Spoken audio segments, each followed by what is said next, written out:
1943 সাল। দুনিয়া দ্বিতীয়বারের মতো যুদ্ধের আগুনে জ্বলছে। গুলির শব্দ, বোমার গর্জন আর মানবজাতির রক্ত প্রতিটি ফ্রনে বইছে। সেই যুদ্ধেরই একটি ছোট অংশ ছিল মার্কিন সেনা ডেভিড, এক জাহাজে কর্মরত, যা জাপানিদের হঠাৎ আক্রমণে ভেঙে টুকরো হয়ে যায়।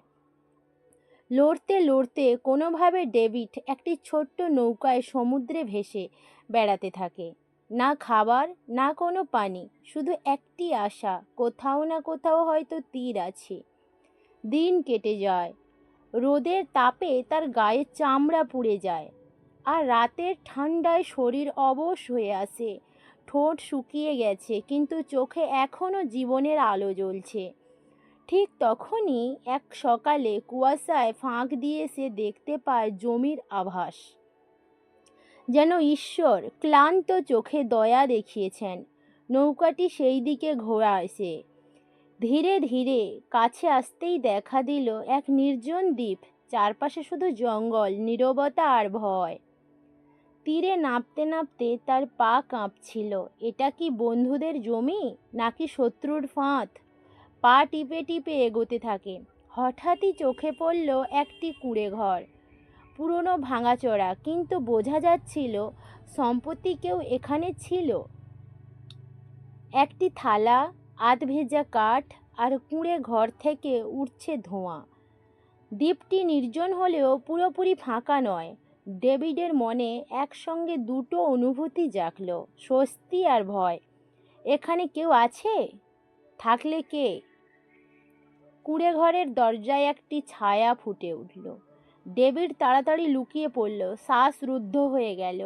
ছায়াটি কাছে আসতেই দেখা গেল সে একজন নারী। শ্যামলা সাধারণ পোশাক, কপালে ঘামের ফোঁটা আর চোখে এক অদ্ভুত শান্তি। কিন্তু তাতে কিছু এমন ছিল না যা গভীরভাবে বিঁধে যাচ্ছিল। কে তুমি? ডেভিড ক্লান্ত কণ্ঠে জিজ্ঞেস করল। মহিলা থেমে বলল, ভয় পেও না, আমি কাউকে ক্ষতি করি না। তার নাম মীরা, এক ভারতীয় নারী যার জীবনের পথ তাকে এনে ফেলেছে এই নির্জন দ্বীপে। সে কোনো সাধ্বী নয়, কোনো সেনাও নয়, শুধু একজন সাধারণ মহিলা। কিন্তু তার চোখ অনেক কথা বলেছিল। মীরা তাকে পানি দিল, তার ক্ষত দেখল, কাঠ জ্বালিয়ে বসতে বলল। ডেভিড জানতে চাইছিল, তুমি এখানে কেমন করে? কিন্তু মীরা চুপ। তারপর নিজেই ধীরে ধীরে বলল, আমি এক মিশন নিয়ে এসেছিলাম, ইংরেজদের জুলুম থেকে পালিয়ে মানবতার সেবা করব। কিন্তু সব ভেঙে গেল, সবাই ফিরে গেল, আমি থেমে গেলাম, এখানেই থেকে গেলাম। তার চোখ ছিল সমুদ্রের মতো গভীর, কিন্তু তেমনই একাকী। ডেভিড লক্ষ্য করল তার মুখে শান্তি আছে, কিন্তু অন্তরে যেন এক বোঝা চাপা পড়ে আছে। তোমার ভয় লাগে না? ডেভিড জিজ্ঞেস করল। মীরা হেসে বলল, ভয় তো তখনই লেগেছিল যখন আপনজন ছেড়ে গিয়েছিল। এখন তো শুধু বাঁচা যতদিন ঈশ্বর লিখেছেন। ডেভিড বুঝতে পারছিল না এই নারী কি বাধ্য হয়ে এখানে আছে, নাকি কোনো বড় কষ্ট থেকে পালিয়ে এসে লুকিয়েছে। কিন্তু একটা ঠিক, মীরা সাধারণ নারী নয়, এক রহস্য অপেক্ষায় আছে, হয়তো কোনো প্রশ্নের উত্তরে। ভোরের আলো কুঁড়ে ঘরে ছিদ্র দিয়ে ভেতরে আসছিল।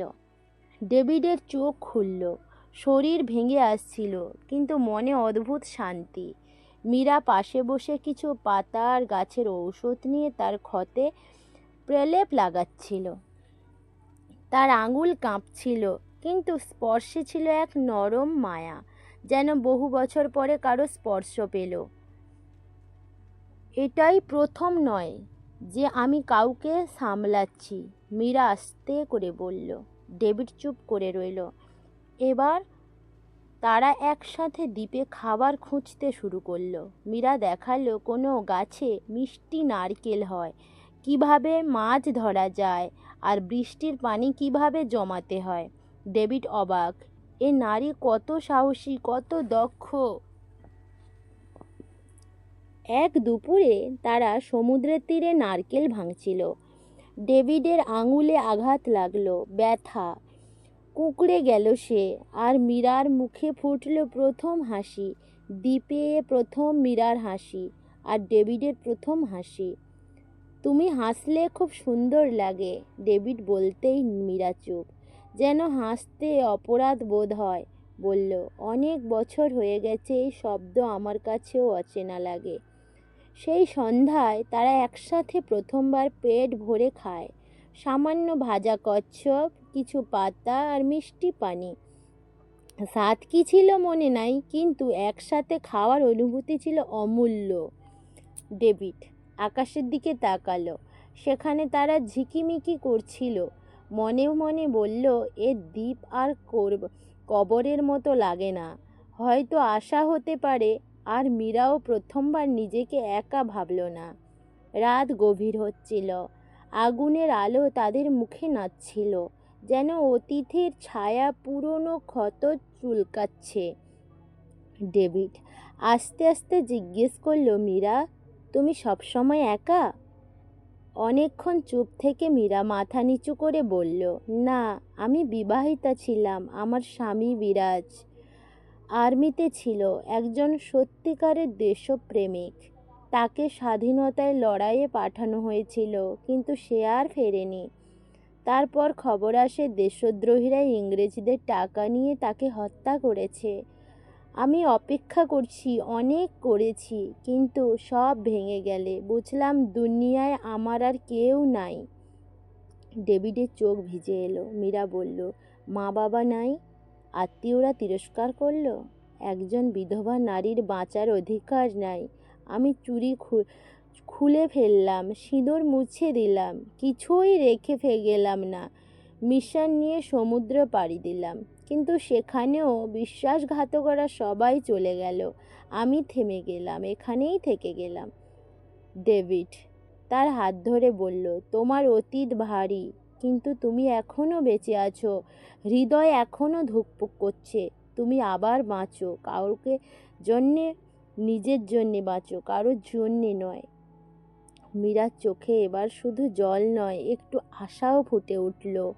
পরের সকাল, দ্বীপের শান্তি, শুধু পাতার মর্মর আর ঢেউয়ের শব্দ। হঠাৎ আকাশে গর্জন, জাপানি যুদ্ধবিমান চক্কর দিচ্ছে। ডেভিড বলল, তাড়াতাড়ি চলো, লুকোতে হবে। মীরার মুখে সাদা হয়ে গেল, পুরনো ভয় ফেলল। তারা পাহাড়ের পিছনে এক গুহায় লুকালো। বাইরে আকাশ আগুন উগড়ে দিচ্ছে। এবার সব আলাদা হবে, ডেভিড বলল, এবার তোমাকে হারাতে দেব না। মীরা বলল, তুমি কি করবে? একা আহত, সামনে মৃত্যু। ডেভিড তার হাত নিজের বুকে রেখে বলল, মৃত্যুকে ভয় পাই না, কিন্তু তোমাকে ভেঙে যেতে দেখতে পারবো না। বাইরে প্লেনের গর্জন, কিন্তু ভেতরে আশা। অন্ধকারে ডেভিড বলল, মীরা, তুমি কি আমার সঙ্গে নতুন জীবন শুরু করবে? মীরা কেঁদে বলল, আমি ভেবেছিলাম আমার হৃদয় আর কারোর জন্য ধড়ফড় করবে না, কিন্তু তুমি এসে সেই ভাবনা ভেঙে দিয়েছ। আমাকে আবার ভালোবাসতে শিখিয়েছ। তুমি কি অপেক্ষা করবে? ডেভিড হাত বাড়িয়ে বলল, আমার জায়গা তোমার পাশে, চিরস্থায়ী। মীরা কাঁপা হাতে হাত ধরল। প্রথমবার কেউ তাকে নিঃস্বার্থ ভরসা দিল। কিন্তু শান্তি বেশিক্ষণ টিকল না। হঠাৎ ভূকম্পের মতো বিস্ফোরণ, জাপানি সেনাদের আক্রমণ শুরু।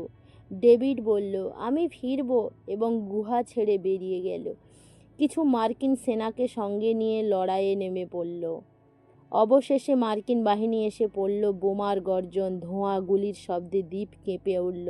ডেভিড বহু সেনাকে বাঁচালো, কিন্তু এক গুলি তার কোমর ভেদ করে চলে গেল। মীরা দৌড়ে এসে তার বুকে মাথা রাখল। আমি তো বলেছিলাম আমি অপেক্ষা করছি, সে কাঁদতে কাঁদতে বলল।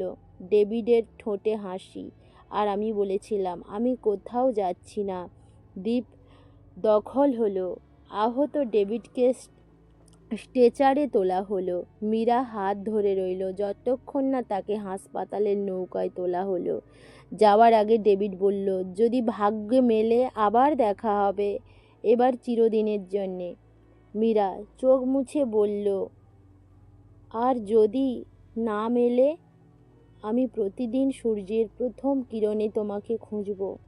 নৌকো ধীরে ধীরে দূরে সরে গেল। মীরা তীরে দাঁড়িয়ে রইল, চোখে জল নয়, অপেক্ষা আর আশা। তখনও কখনো জীবন তোমাকে এমন জায়গায় নিয়ে যায় যেখানে কাউকে বাঁচাতে গিয়ে তুমি নিজেই বেঁচে ওঠো। ভালোবাসা হারানোর ভয় নয়, আবার বাঁচানোর কোনো কারণও নয়। বন্ধুরা, গল্পটি যদি ভালো লেগে থাকে তাহলে আমাদের চ্যানেলটিকে সাবস্ক্রাইব করতে ভুলবেন না। কমেন্ট করে জানান কেমন লাগলো। ধন্যবাদ।